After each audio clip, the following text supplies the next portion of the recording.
So again, good morning, good afternoon to everybody who joined today. Welcome to our panel discussion. We are going to be shedding some light on the partnership between CROs and site management networks and organizations, and why sometimes size does matter. My name is Denny. I am the Associate Director of Business Development at Biomapas. Biomapas is a mid-sized organization providing full-service clinical solutions in Europe and the Eurasian region. And I'm honored today to present our set of panel, starting with Arturas Pazera. Arturas is our Senior Clinical Project Manager at Biomapas. He's been here for 6 years. His focus has been much on early phase clinical development.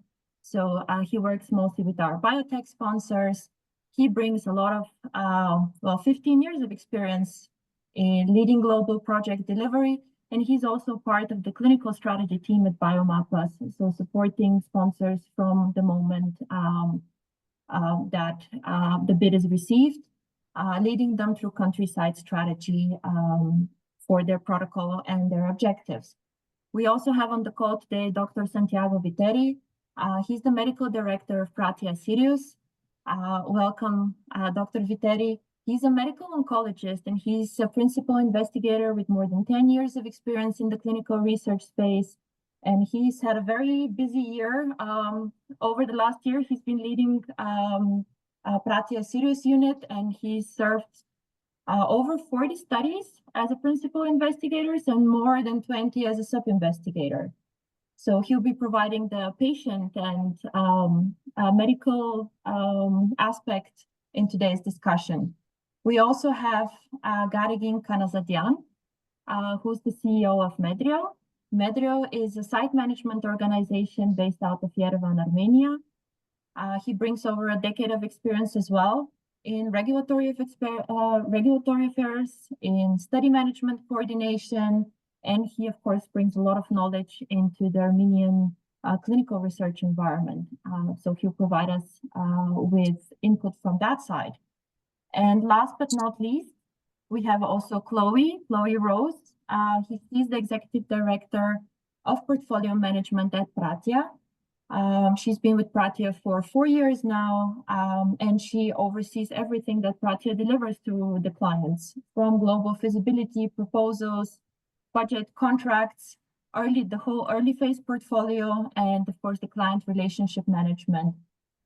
She has experience from both pharma and academia and brings quite a lot of passion for delivering innovative treatments to patients, especially with her role at Pratia.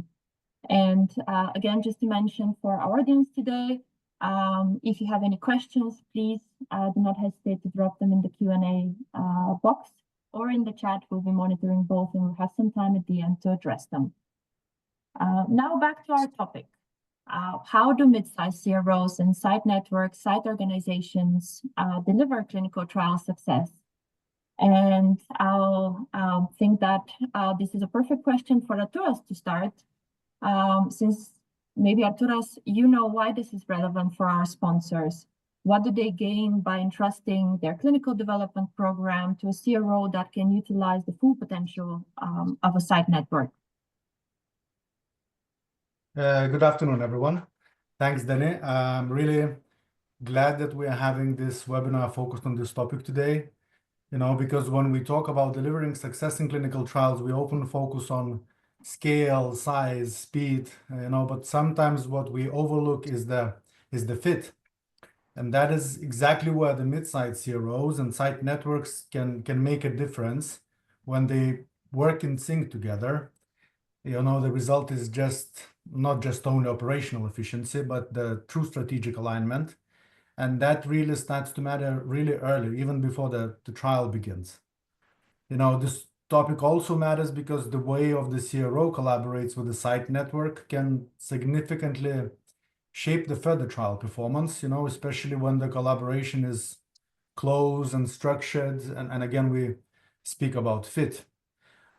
For sponsors who are partnering with the CRO, that works hand in hand with some of the clear advantages the site network gives. Let me just give you a couple of them. contracting with the sites becomes much more efficient. Instead of negotiating multiple agreements with individual sites, we usually or most often sign only one contract with the network. That saves time and reduces the complexity from day one, and that can cover several countries within the network and multiple sites, and it's just one contract. Another point is that it also gives us easier access to the key opinion leaders, or the KOLs shortening, or other therapeutic area specialists, which is crucial when the timelines are usually very tight, or for example, indications are not so known and rare. Another point is the site staff availability, which we secure early together with the site network. We are more confident and we know where the recruitment can actually happen, and the site staff is already involved through the network, which, we collaborate with. But, with that being said, these advantages usually come through the CRO and the network are the right size. We are close enough to stay connected, pick up the phone and have a conversation, but also structured enough to deliver the projects. And at Biomappers, we are connected closely with our site networks, and we have a couple of them today who are going to speak later. And that allows us to build strong working relationship that make collaboration both smoother and also faster. For when something isn't working, it does happen that some sites fall behind the recruitment. We can reach the right people quickly by phone, align, through a governance meeting, and correct the course going further. And, as probably some of you know, that level of responsiveness is often quite harder to achieve in a more siloed organizations, and to give you some numbers, in Biomappers and with our networks, it works really well. So across the industry, the numbers say that around 50% of the sites usually don't enroll any single patient, while in Biomappers, our calculation is that it's only 7% of the sites who are not enrolling any patient. Thank you, Arturas. You raised quite an interesting topic, especially about also the tight timelines that we usually work with, which for me, for business development perspective, is key. And you are part of the strategy team at Biomappers. You are often involved in the early stages of the bidding process, and we usually need to deliver a proposal to our sponsors between 5 and 10 business days most of the time. We also need to come up with the country and site strategy during this time, besides developing the actual proposal and budget based on the objectives and the protocol synopsis draft that is shared by the sponsor. And how do you utilize this partnership with the site management organization and networks in order to meet those timelines? Right. Usually, you're really right that the early proposal stage is really fast-paced. We sometimes don't even have the 10 working days you mentioned. And sometimes it's just a few days for us to try and shape the solid country and site strategy based on only a high level of protocol or maybe even objectives being available to us. And this is exactly the point where our partnership with site networks also becomes a strategic advantage. And also, as we collaborate close, we get the early access to engage key opinion leaders, as I mentioned before, who help us validate the strategy, also review the protocol with a practical view. And what is most important for us, that they also help to bring the patient voice early in the discussion, which makes a big difference in aligning, what is the plan versus what is the real world needs, let's say. And this feedback is also especially valuable for us. As an example, if you have a rare disease setting or high complexity trials where patient access and site readiness, cannot be guessed easily, they have to be known. So, and one of the recent examples which we worked on was a trial with a rare disease. It was a combined umbrella protocol, let's say. It was 2 phases where with the healthy volunteers first for the single ascending and multiple ascending doses, and then it was followed by a patient cohort. So, we did collaborate with Pratia for that, and, the advantages were seen immediately. One of them was, we didn't have to approach dozens and multiple sites or even countries for individually and try to make certain capability or feasibility of their patient availability. Through a single feasibility contact with Pratia as a site network, we quickly identified a site who was ready to run alone the healthy volunteer portion. And we knew, from our cooperation that they have a healthy volunteers database and that will not be an issue at all. And at the same time, we were able to get the best country and site mix, which was supporting our rare disease population decision on where exactly we could go. And we could have taken the traditional data-driven route, review some of the databases or some trials done before. However, you might know in rare diseases, historical site performance data is usually limited or incomplete.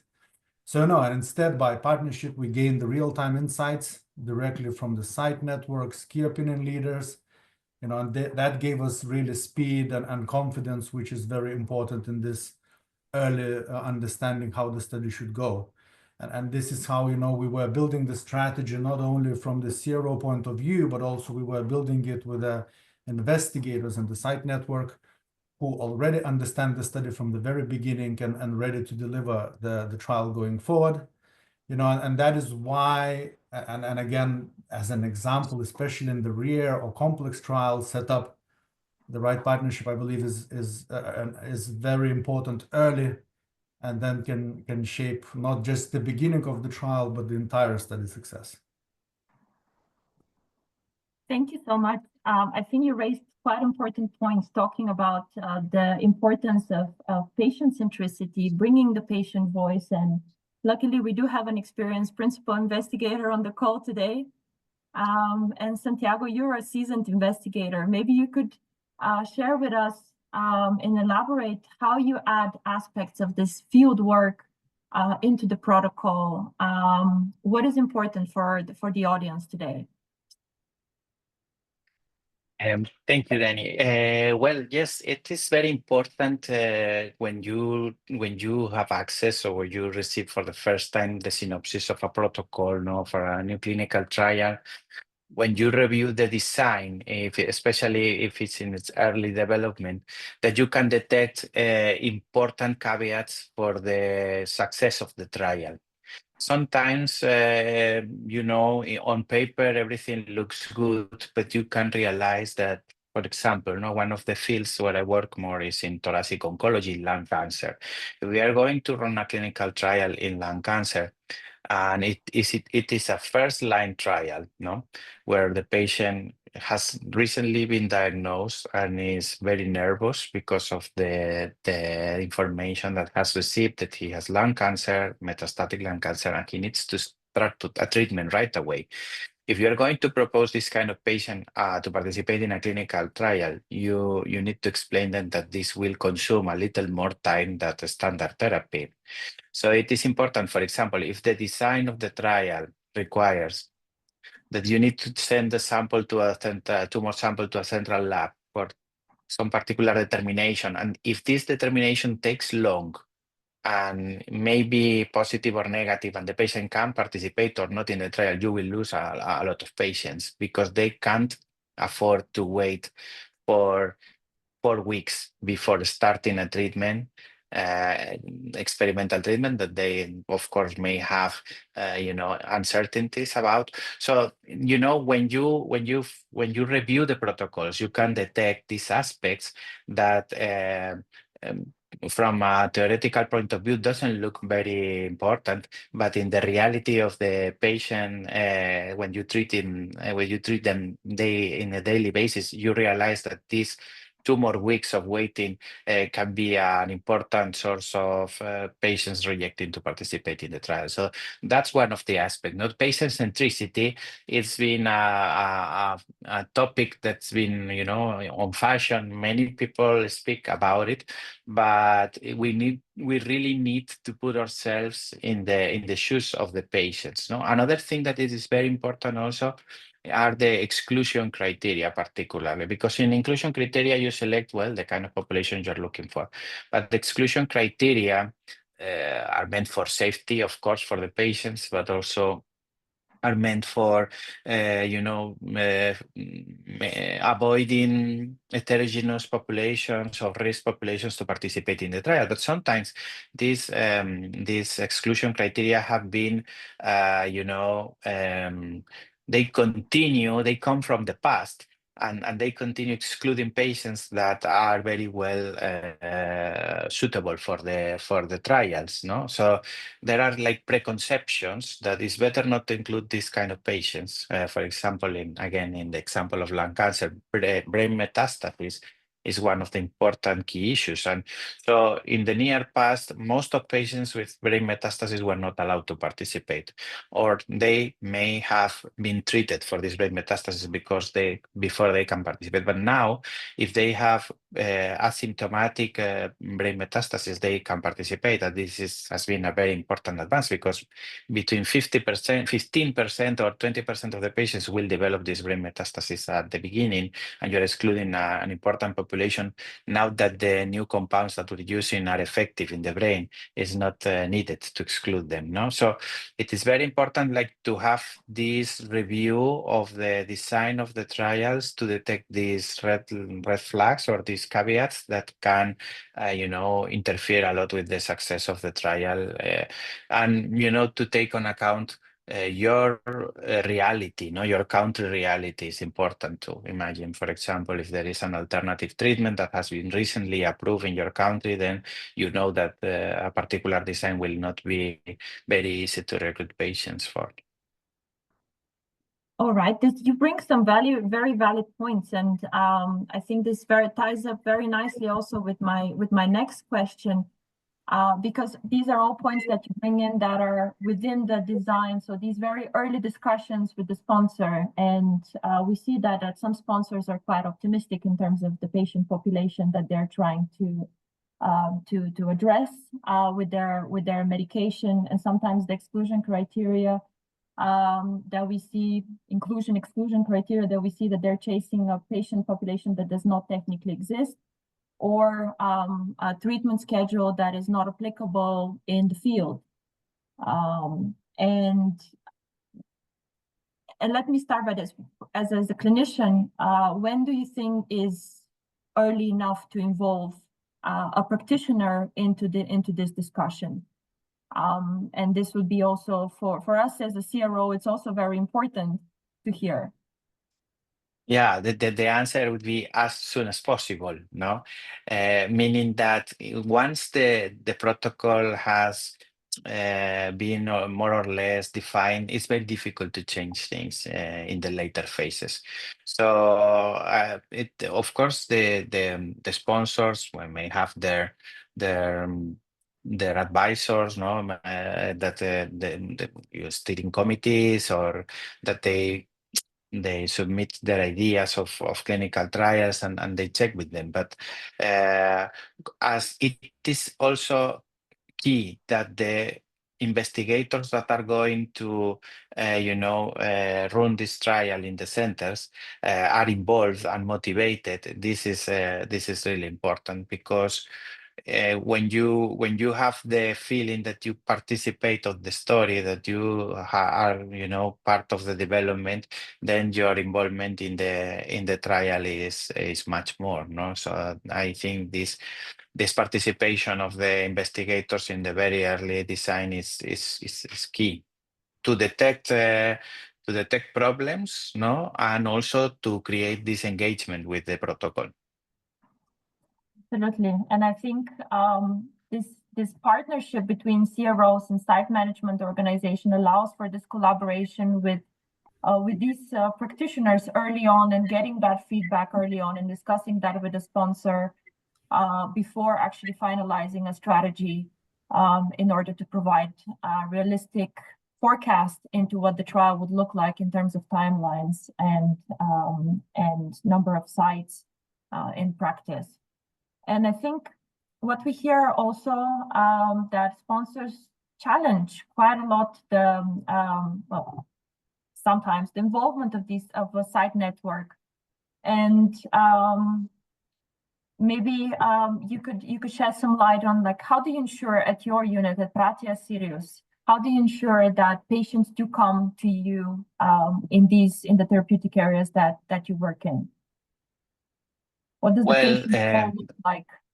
yeah, of course, then you have several sources for detecting these patients, no, and propose them to participate in the trials. The first of all is that we have a very important vincul with a medical oncology department that is called WOMI Cancer Center, no, that we are like, brother companies. And this is a regular oncology department that is seeing oncology patients for standard treatments.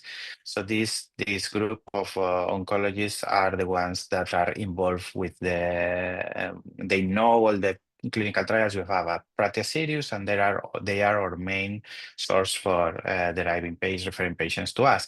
But there is also very important, particularly in rare subsets of cancer, the role of advocacy groups. We have a very close bond we try to be in contact with patient advocacy groups, because they are really motivated, and they know many times the important trials for their disease, and in which countries are they open, and they have direct contact with the investigators and the sponsors sometimes. So, for example, one of the interesting aspects in practice series is that a significant proportion of the patients we are treating now in the trials we have, they come from different countries and usually refer to us directly by these advocacy cancer networks. So the patients, of course, are really motivated, and when they have the help of other expert patients or expert caregivers, they can be fastly redirected to units like ours. So you basically provide also support system and a community for these underrepresented patient populations. This is Yes, fantastic. we have close contact with them. We do like informative webinars from time to time to explain them which trials we have, like answering questions for general population that they can understand, that they can better the design of these trials, etc. So, and they make this great work spreading the news that we have this trial, and sometimes referring patients. And of course, you work with other specialists in the area, no, that they can refer patients to you. No, that's important, since general practitioners or specialists that are closely related with the kind of patients you need for the trials. Thank you, Santiago. And I mean, you talked about oncology, you talked about even rare cancers. I assume that also you cover rare diseases, for example, within like rare disease trials within your unit. Well, there is like this, maybe like a perception, more like a myth, that site management networks are more suited for like low complexity protocols, like larger phase 3 trials. What you described are actually very high complex studies. Maybe you could tell us a little bit about that. I would say that my perception is probably that the opposite is true. That these site managing organizations, when they give you the support and the versatility. You can refer patients between different units in the same network. You can have experts in different areas. But for these complexity trials, you need versatility. No, you need to be adaptable, to be able to perform not typical or standard procedures that are in every trial, in like the typical phase 3 trials. No, phase 3 trials are mainly volume. If you have big volume, then you can recruit all comers. But if you have motivated an expert principal investigators in your network, and you create the bond among them, it is also very successful for finding rare populations or performing complex trials. Thank you so much. This has been very enlightening. Thank you so much, Santiago, for your comments. And well, you represent the network in Europe. You showed us how you bring the patient voice into the protocol. You showed us how you ensure that the protocol is feasible to conduct and how you actually manage early phase, high complex trials. But maybe let's hear from Gargan, who can tell us a little bit about the environment in emerging markets like Armenia. Tell us about the sites in your network. You're a site management organization. It's a little bit different than what Pratya does. Yes, thank you very much, Danny, for your question. To provide a more comprehensive and detailed answer, maybe let me start with some background. 2 to 3 years ago, the clinical trial landscape in Armenia was vastly different from what it is today. In 2022, there were only 2-3 active clinical trials in the entire country. And after exploring the environment and identifying the significant gaps in the local clinical research infrastructure, we decided to establish Medreal as a site management organization. So the main purpose of founding Medreal was to address the key challenges faced by CROs, sponsors, as well as by clinical sites. Today, I can announce that our network has over 24 public and private hospitals and clinics, which includes around 140 PIs across all major therapeutic areas. These investigators, they are recognized as KOLs in their fields and have access to extensive patient databases. We have dedicated research centers located in each hospital, which includes all necessary equipments, centrifuges, these -80 freezers, fireproof cabinets, plus locally positioned site research coordinators as part of study team. So hospitals and investigators have been eager to work with Medreal for several reasons. I will specify the main ones. Investigators decrease their workload and they concentrate on their medical activities. They receive reliable trial management and administrative support for the site. It increases also patient recruitment possibilities by using our referral sites, and increase scientific visibility of site worldwide, meaning that hospitals and PIs are included in exclusive lists recommended by Medreal for conducting clinical trials in Armenia. From the perspective of CROs and sponsors, Arturas has already presented the advantages of collaboration with site networks, but I would like also to highlight the most significant benefits of collaboration with Medreal. So again, we start with access to huge network of investigators and referral physicians to manage with multi-centric clinical trials in different therapeutic areas, especially in such unfamiliar environment like Armenia. The presence of single point of contact, which makes budget negotiation and contracting more efficient. Particularly, we arrange the review and execution of the contract within 20 business days. Additionally, we support with import of medical products and medical supplies and export of samples from Armenia. We have enough experience in this field as well. Complete administration and management of the trials at the dedicated clinical research centers in each hospital. And at the end, the result is better quality of data and, of course, data integrity. So by summarizing, I can confidently say that SMO model has significantly contributed to the growth and professionalization of clinical research in Armenia. And we are proud to be the forefront of this transformation. Thank you, Gargan. I think this is really important what you say, that the amount of growth that the country has gone through in the last few years. How many sites, how many clinical trials are you running at your sites currently? Like, what kind of studies do you run within your network? Because you mentioned like private hospitals and quite a large number of sites that you currently collaborate with.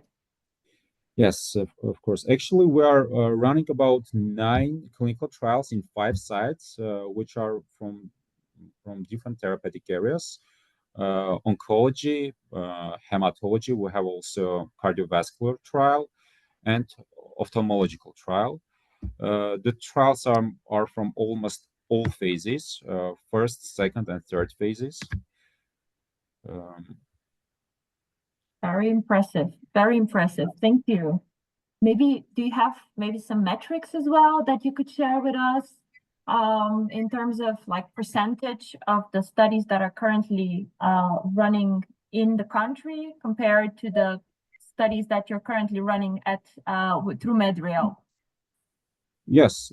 In terms of market share, thanks to our extensive network and operational infrastructure, we can confidently state that 80% of all clinical trials in Armenia are currently conducted under MedReal supervision. And of course, we expect this percentage to grow over the next years, driven by a high satisfaction level among all our partners, including clinical sites, CROs, and sponsors. Fantastic. I think this also highlights how important it is for the collaboration between the clinical research organization and such a organization as MedReal in order to be able to access 80% of probably the sites within the country that are available and can run clinical trials, and also support them with the high administrative burden that usually sites go through, that if they're inexperienced can actually slow down the startup phases of a clinical trial. And also maybe what is a little bit different from other site management networks, because you work with those public hospitals, how do you organize the feasibility? Like how quickly can you deliver results? Like if we are to reach out to you tomorrow with a protocol synopsis, how quickly can you provide us with potential recruitment and site numbers? We can arrange the feasibility completions within 2-3 business days, but the most crucial part is that all our principal investigators, they are fully aware of the importance of feasibility assessments, and they are instructed to be prepared and allocate time for prompt completion whenever a new feasibility request arises.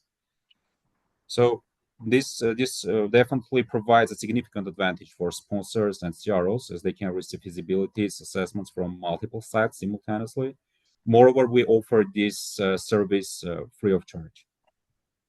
Thank you so much, Garrigan. I think this was very interesting also to hear how things happen in Armenia, as Armenia is becoming more and more interesting for sponsors to conduct clinical trials in. And we heard quite a lot about the benefits for sponsors for working with a CRO that can utilize this full potential of a site management network, of a site management organization. And I'll hand over to Chloe, because Chloe, you actually oversee the delivery of the KPIs that you negotiate with sponsors, with CROs. Maybe you could tell us a little bit more, like how does that work in practice? How do you ensure that these KPIs are met as you kind of are in the middle between the sponsor and the CRO? Yes, absolutely. So I think it's safe to say that we as Pratia and everyone understands how important the timelines are to both the CROs and the sponsors. And so because of this, we have our own internal metrics, in addition to the metrics, of course, that we're measured against, to ensure that the study startup process is as streamlined as possible, and any activities that can be run in parallel are. At present, everyone knows the biggest rate limiting step that we have is the European approval through the Central European submission. So with this, we very much so work in parallel through the contracting process to ensure everything's already set up. And we can also ensure that based on the rough timelines we're given, we can book the SIVs in advance to make sure our sites are ready to be activated as soon as we receive that approval. As it's been previously mentioned, we have a flexible working model for contracting as well. And this means that the timelines are a lot shorter. In the preferred situation, we work through a global work order template where you can contract all countries and all sites under one single contract itself and negotiate one budget per country.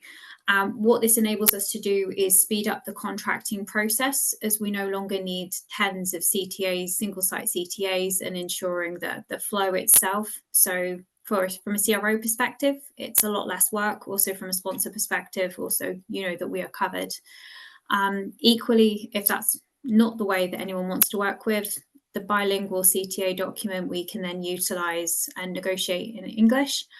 And then it means that we can then copy paste the regulatory for each specific country in there so that we can again speed up this negotiation. We also have single points of contact, very much the same way Medreal has for feasibility and contracting, which means that rather than try and navigate a whole infrastructure of people, there is one person to go to at any one point in time. Communication really is key. So if we know that potentially the approval may be anticipated earlier than we thought, that's fine. We can work with this as long as we know what the timelines are you're working to as a CRO or what the sponsor has in mind. Then, of course, we can do everything we can in our power to make sure we can achieve this. And this goes the same with delivery. We ensure that there's a contractual target of randomized patients in each contract. This means that we can then track it internally, and based on the FPI and LPI, we can see if we're on track or if we're falling behind. This is for each study reviewed on a regular basis through both the site managers, the local study teams within each country, and also globally if it is a global project in this instance, so we can ensure that we stay on track and that anything that needs to be risk managed is. For us as an SMO, and very much the same as any site, even single site out there, reliability really is key, and you're only as good as your last study. So if we don't deliver the patients, then chances are won't have the best reputation to be used again. So it really is important to us to deliver. Oh, well, thank you. I think I'm going to stick with you're only as good as your last study. This is a very good line indeed. But this sounds like a very, this is a huge commitment to both the CRO and the sponsor. And this is quite a lot of extra governance, quite a lot of staff that is being involved, and quite a lot of time that goes into that. And for me as a business development person, for example, I'm always wondering what that must come at a price, right? And can you tell us how you remain competitive in terms of costs? Absolutely. So from that side of things, I think there's a huge misconception here that site networks are incredibly expensive to work with, and actually very similar to the Medreal model. We don't charge for any of the work that's performed up front. And there's not like a nasty catch at the end when there is a contract that we then charge a ridiculous amount per patient. That really is, again, a misconception. So what we do is we do our best to partner with you as a CRO or partner with our sponsors to find out what the needs are, what the realistic budget is, and we make sure that we fit between those guidelines of what the fair market value is. So all of these activities, such as the feasibility, contract budget negotiation, maybe some assistance during the bid defense with one of our investigators, these activities are actually all just rolled into the per patient cost. So actually with that, it means all the risk is on us. And again, we need to deliver, because if we do not deliver, we do not get paid. It's as simple as that. It's very interesting that you raised that, because what I'm hearing is yes, contracting is so much easier. You basically manage the patient recruitment, so timelines are pretty sure that they will be met, and these are all things that usually also affect the CRO budget at the end of the day. And maybe I'll hand over back to Arturas. Arturas, maybe what is your position on this? Can you share with us, do you think that partnering with a site network would actually reduce the CRO budget? Would it cost some saving? Yeah, I think Flora has really hit the main points. And when I started also by listing some of the advantages of really working closely with the site networks, I think, those are the same. You know, Chloe as well mentioned site contracting. Instead of really going to multiple number of sites, you have only one contract, which is pre-agreed, usually doesn't need even to be reviewed. You only add the budget and you save an enormous amount of time and money. Feasibility as well, you know, it's a single contact for us. Again, not always the site network can cover all of the study, all of the site feasibility, but in case it is a rare disease or a complex trial, it is extremely valuable for sponsors and the CROs to go with a one-site contact and cover all of the study with several sites from the site network, you know, under the same umbrella. Then, you know, we don't need to perform any of the qualification visits. All of the sites are known. You know, they have to understand that qualifications are not needed. It goes under the same umbrella and you know, you don't need to go to qualification visits. Even collecting of the confidentiality agreements, which might seem to be a simple task, you know, it also requires a lot. So just at the startup, you know, not only the CROs, but of course the sponsors are saving on the process, the money and everything. So I'm absolutely agreeing in that, you know, it's sometimes a certain myth. And I think what is also quite important, you know, for what Chloe as well said, is that, you know, the site networks are there to deliver, you know, the study. And this is, you know, one of the main things why the timeline extensions for recruitment are usually do not need to be extended. And this is what sometimes happens, right? The patients do not come in the needed timeline. You need to extend the timelines, and then everybody needs to have an additional budget because everybody needs to work for additional months. I'm pretty sure you know that. And I think this is one of the also biggest budget risks, which usually come in with the multiple different sites, and those risks are really minimized when working with the site network. Thank you, Arturas. Yeah, I think for especially for smaller companies, like smaller sponsor companies, usually in the biotech space, like a few months of an extension can make it or break it for them, as they also work with tight budgets, and we know that funding is very difficult nowadays. Well, thank you so much also for sharing that. As we managed to actually conclude our discussion on time, which was amazing.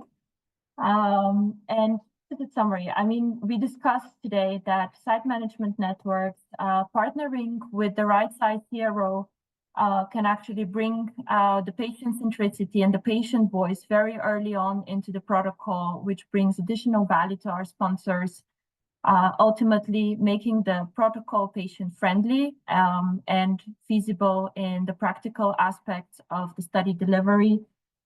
We discussed that we busted quite a lot of myths. Can we utilize site management networks and organization even for early phase development or for rarer trials, like rare disease trials or rare oncology patients? Yes, we can. Santiago talked quite a lot about that. Site management networks are not just there for the volume phase 3 trials of relatively low complexity, but perfectly suited to actually manage high complexity trials. They make it very easy for CROs to actually manage the contracting phase, manage the feasibility phase, even with the tight timelines that we have. That there are site management organizations that CROs can refer to and sponsors can refer to when going also to maybe not so popular or saturated markets such as Armenia, where actually the organization is very sophisticated at the moment, and you can utilize established KOLs using a site management organization like Medial.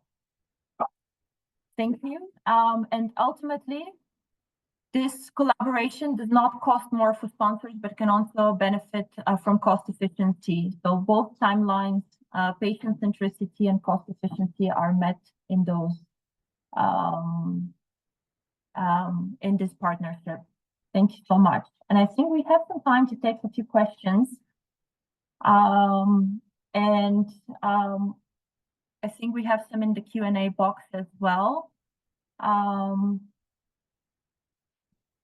For Santiago, there is a question for you. The challenge is that some sponsors still accept the myth that SMOs are just for big, straightforward studies, that they're vaccine factories. How do you think that we can convince sponsors of the value of the SMO in oncology, in rare disease space? Webinars like this help. Thank you so much. But is there more that can be done to ensure sponsors see the value and the expertise of SMOs that are increasingly specialist? Yes, thank you very much. I think that this question is very interesting. SMOs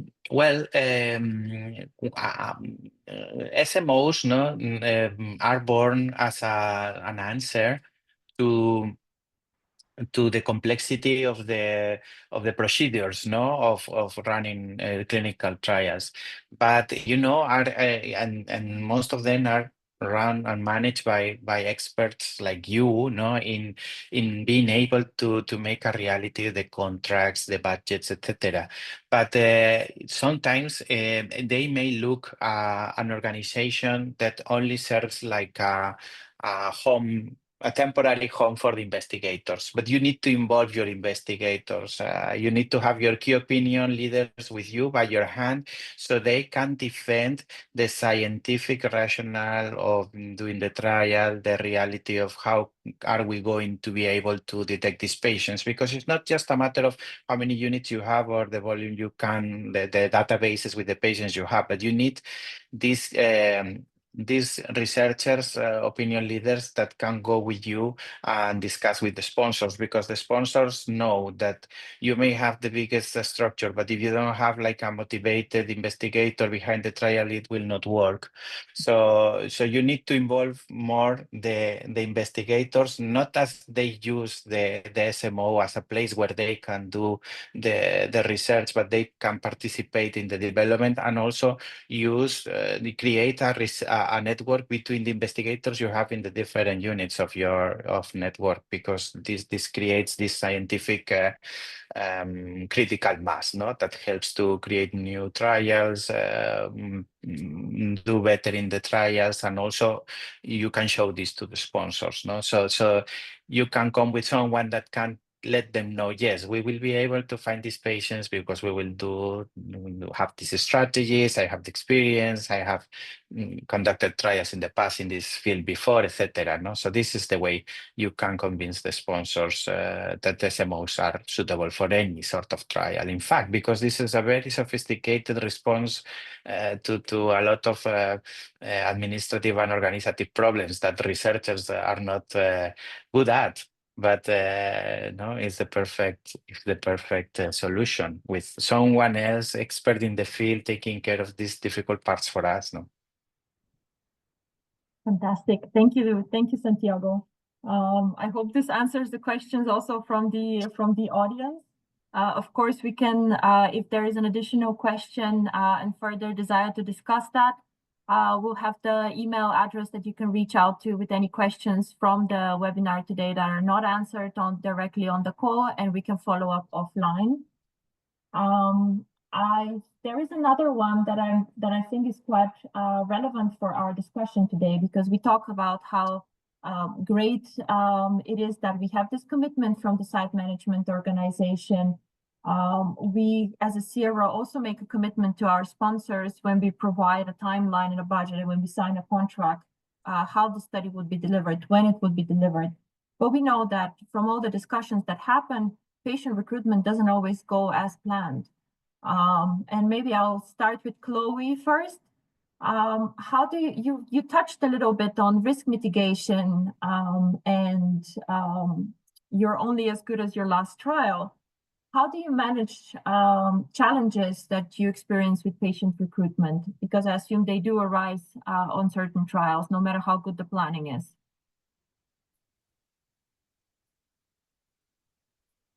Chloe, I cannot hear you. How about now? Yes, now it works. Okay, sorry about that.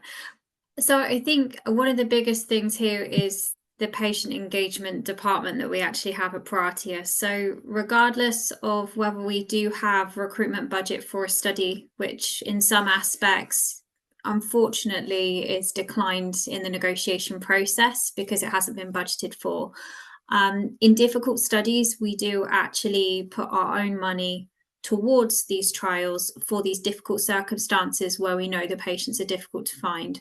So we have a dedicated patient engagement team where we would run a generic campaign actually alongside the sponsor specific to try and feed the database more, to try and allocate these patients.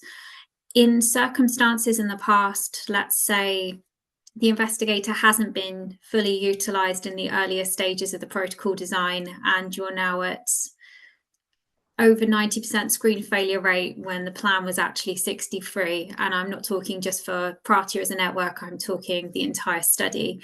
I think this really is where you need to couple and have the honest conversations with the CRO and with the sponsor and explain what exclusion criteria is flagging and what is causing the issues, because you can see in your CTMS system, you know, the inclusion exclusion criteria that they failed on and where we're having these issues. But also maybe we need to look at a different way of finding these patients. Do we need a big pre-screening event that reality is could maybe cost 1,200 euros, would actually bring in and feed the database 15, 20 patients over a weekend? So there really do need to be those tactics and those hard conversations. And like I mentioned, communication really is key. You can't just struggle, keep quiet and not deliver. We need to make sure that we work very closely with our partners to ensure the success of the study. Thank you so much. And Arturas, maybe from you, from a CRO perspective, as a project manager of some of the times these difficult studies, what is your position on this? Yeah, I think some good points were made. I believe that working with the site network, gives us a lot of flexibility. I think we can act much quicker in case of some type of issues. Let's take as an example enrollment.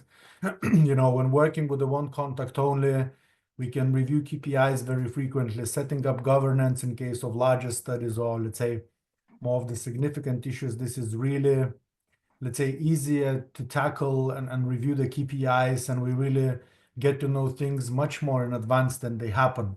And I also saw a question which I think is connected, where about, I think it was a comment that it's a good point for me. I'm not sure if everybody sees the questions. I think that the point was made in the comment section that the tendency which is being seen that the sponsors sometimes usually come to the site networks when they want to rescue the study already, right?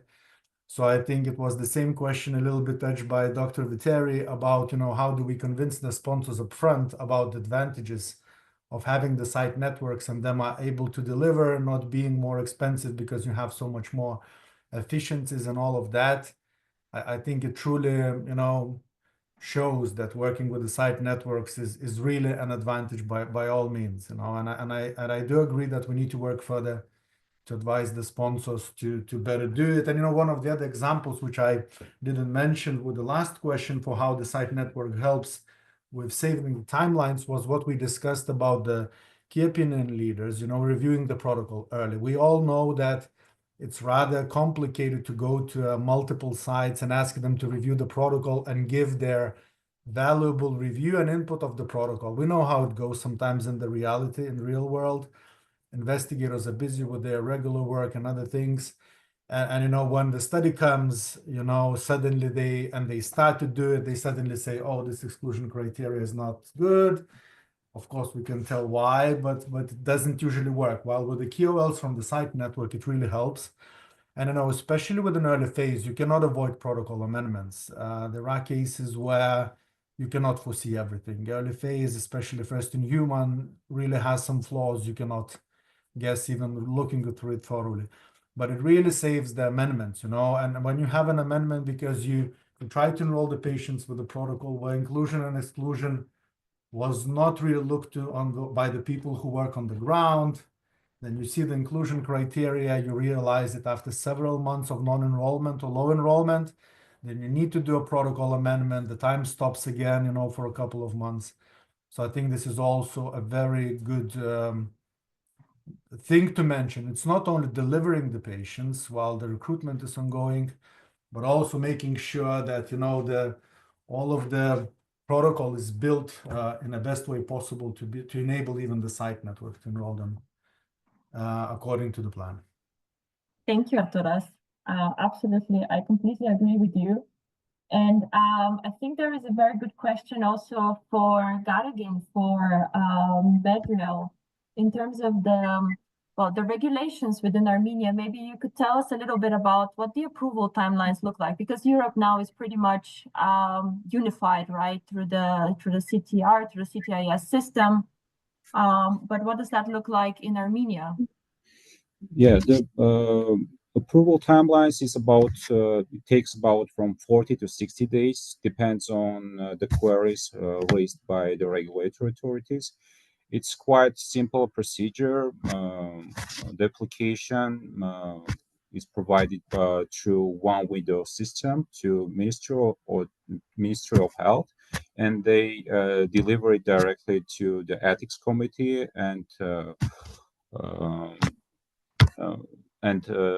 regulatory authority, and so totally it takes about 60 days.